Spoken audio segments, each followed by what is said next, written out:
네, 지금 경기도 화성에서는 30년 전 실종된 초등학생의 유골을 찾기 위한 수색 작업이 진행되고 있습니다.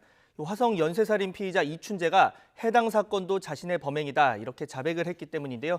화성 사건 재수사 뒤 첫 수색 작업입니다. 현장에 취재기자 나가 있는데요. 연결해 보겠습니다. 안윤학 기자. 네, 화성 병점 근린공원에 나와 있습니다. 네, 수색 작업이 시작된 지 지금 한 3시간 정도가 지났는데 어떻게 진행이 되고 있습니까? 네, 말씀하신 것처럼 경찰의 수색 작업은 오전 9시부터 본격적으로 시작됐습니다.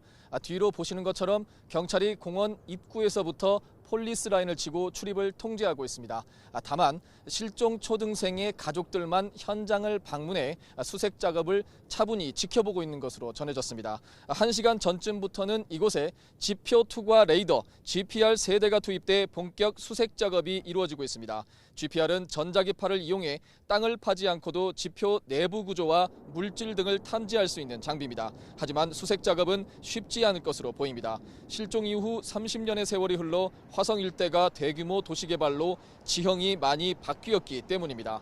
이곳 병점 근린공원은 지난 1989년 7월 하굣길에 실종된 9살 김모양의 시신이 유기된 것으로 추정되는 곳입니다.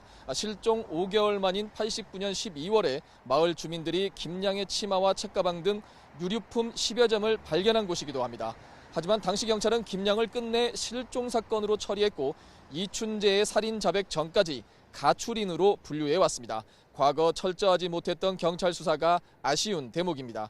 실제 이춘재가 김양을 유기했다고 지목한 곳은 현재 아파트가 들어서서 수색 자체가 불가능하고 유류품이 발견된 곳과도 100m가량 거리가 있습니다.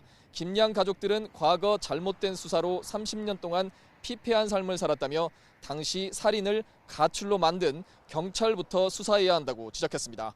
오늘 수색에 걸릴 시간은 아직 가늠할 수는 없는 상황입니다. 경찰은 GPR을 이용한 수색은 가능한 오늘까지 마무리하고 의심되는 몇몇 곳을 특정해 내일부터는 직접 발굴 조사를 벌인다는 계획입니다.